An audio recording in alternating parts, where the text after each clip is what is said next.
All right, old school NBA fans, self-research NBA facts. I got another video for you. Again, I want to say thanks to anybody who watches my videos, subscribes to my channels. I get very little pushback. I feel like I'm reaching the right people, and I'm pretty happy about that.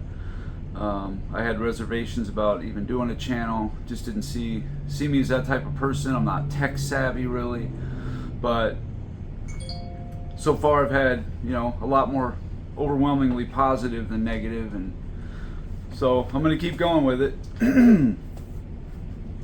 So in this video, this is one of the criterias that I use when I rank my players. Now everybody's got their own system, how they do it, things they favor, things they look at. Like a lot of the modern fans, conveniently, LeBron James fans specifically, longevity now is like that's the key primary factor when comparing a player, and it never was until now, because you got to fit and mold it into your narrative, and that's what's going to fit the best if you're going to make LeBron James the GOAT, or even just a player who's high on the list. And I just don't see it that way. I'll get into that. I'm going to do some videos about who my top 10, top 15, top 20 are. I've had a few people have asked me, curious about what they are.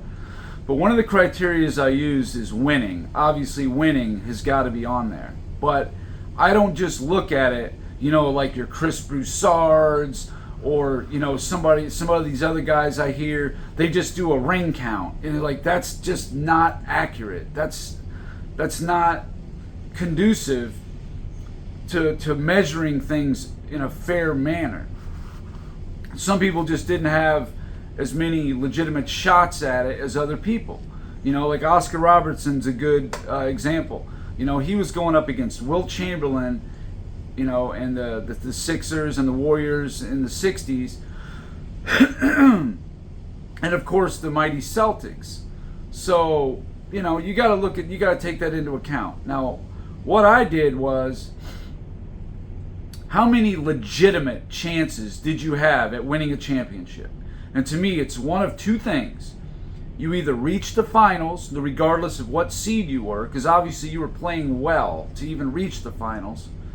And the other thing is, if you were the number one seed in your conference, which means you got home court advantage throughout, and you being an all-time great, you're supposed to be the difference to get you over the top.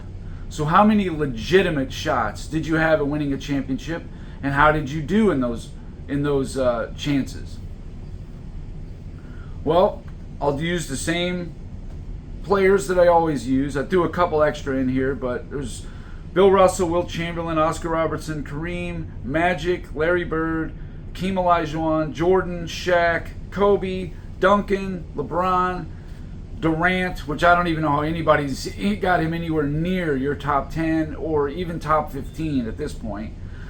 Steph Curry, I threw in Jerry West and Dr. J. I just threw them in there.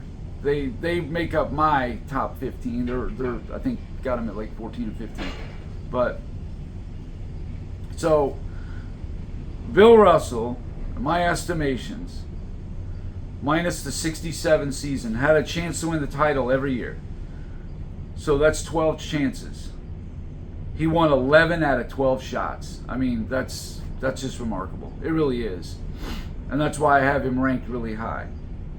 But again, this is just one factor. This isn't all of it, but this is probably the strongest one. Wilt Chamberlain was a number one seed in 66, 67, 68, 69, 72. So he had 5 what I call legitimate chances at winning a title, and he won 2 of them. So, you take that for whatever it's worth, but that's the way I look at it. Is he had 5 shots, he only won 2. He had leads in some of those series that he lost. That's why I always, I hold that against Wilt. I really do. Oscar Robertson was the number one seed in 71. They won the championship. 73 and 74, all with Milwaukee. He never had any shot in the 60s. 1 out of 3 is what he came away with. To me, the percentage is what I go by. So in Oscar's situation, he's 33.3%, 1 out of 3. Kareem had 13 legitimate shots at winning a title, and he won 6, just under half. I mean, it's okay, but, and I'll get into the competition. That's another criteria that I use. Competition, teammates, all that. Magic Johnson had 11 legitimate shots out of 12 seasons. The only one he didn't was 81. He was injured, I think. He won 5 of 11. Larry Bird had 8 legitimate shots. He was the number 1 seed 8 times, won 3 titles. To me, that's okay. And I know his competition was stiff, but still. Akeem Olajuwon only had 3 legit shots. Never the 1 seed. Never. He never won 60 games. Nothing like that.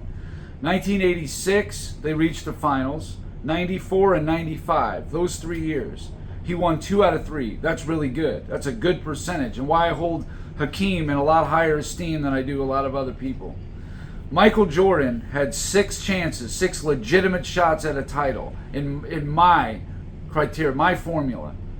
He won all 6. I mean, that's going to be, 100%. That's the best. Shaquille O'Neal had 8 legitimate shots at a title, and he won 4. Again, that's okay. That's not bad. Kobe Bryant had 7 legitimate shots at a title. He went to the finals 7 times, so it would have been all 7 of those. He won 5. He was never the 1 seed and didn't reach the finals. That never happened. He's the 1 seed. He's at least going to the finals. And hell, he even won 3 out of 4 of those situations. Tim Duncan had 10 legitimate shots at a title. He won 5. Again, not bad. That's what you're looking for. LeBron James had 12. He reached the finals 10 times, but he was the number 1 seed in 09 and 10. Didn't even reach the finals in either one of those. And he won 4. That's a 33.3%. That's the bottom so far, him and Oscar Robertson. Kevin Durant had 4 legitimate shots at a title, 2012, 2013, 2017, 2018. Now I know 2013 Russell Westbrook was hurt, but again, if we're going to do injuries, then you're going to have to go through each and every one and dissect every time you had a teammate who was injured, every time you had an opponent that was injured. You'll be here all night. I mean, there's no real fair way to do it, and unless you just say it is what it is. You had to play with what you had. If you had an injured teammate, that's how it was. If an opponent was injured, that's to your benefit. Sometimes it's going to be to your benefit, sometimes it'll be to your detriment. It just depends. Steph Curry had 6 legitimate shots, which, considering the team that he had and the players that he had, I think the chances was actually a little low. He did win 4, and of course had the epic failure in 2016, but still, he won 4 out of 6. That's decent. Jerry West had 7 legitimate shots at a title. He was the 1 seed 6 times. He won 1 championship, and then in 73, his last year, they were the 2 seed, reached the finals but lost. So he's got 1 out of 7. So again, I know the Celtics and all, I understand that, but still, I have to keep it, uniformed. I have to keep everything consistent and fair. He had 7 shots at it. He got 1 championship. Now, Dr. J is a little interesting. In his NBA career, he had 3 shots. 77, they were the 1 seed. 78, they were the 1 seed. And then in 83, they were the 1 seed. He won 1 out of 3. But actually, no, that's not true, because in 80 and 82, he also reached the finals. I kind of did that last one in a rush. So he's only got 1 out of 5. 1 out of 5 that he did. That's only 20%. That's low. Now, if you want to put in his ABA, he won the title in 74 and 76. That would be 3 out of 8. That makes it look a little better. Sure, we can do that, I guess. But yeah, I don't know how I overlooked that. But yeah, Dr. J was in the finals in 1980 and 1982 for 5 legitimate shots. And then the 2 ABA titles out of 2 chances. That would make the overall, his career, 3 out of 8. So that's probably it for this video. Again, I keep it fair, I keep it consistent, and this is one criteria that I use. I just wanted to get it out there. So again, I mean, you can see for yourself who's at the top. Bill Russell, Michael Jordan, Kobe did really well. Those three, and Hakeem Olajuwon, 2 out of 3 was really good. Steph Curry was 4 out of 6. But some of these other players like Kareem Abdul-Jabbar actually underwhelmed me a little bit. He's got some black marks, and I've been looking to, possibly put him down a little bit, but I just don't know who to put him down under. Magic, I got him 4th right now, and in some ways Magic had more impact on winning than Kareem, but Kareem has such more longevity, productive longevity. I just can't see putting Magic over him. I can't. But again, to me, number 1, Michael Jordan. Number 2, Bill Russell. Number 3 is Kareem, but it's close, But anyway, that's it for this video. And again, maybe I just shed a little insight into how I rank my players. This is one criteria out of about 5 or 6, but it's probably the most important one. It isn't how many rings you won, it's how you did when you had the opportunities to do it.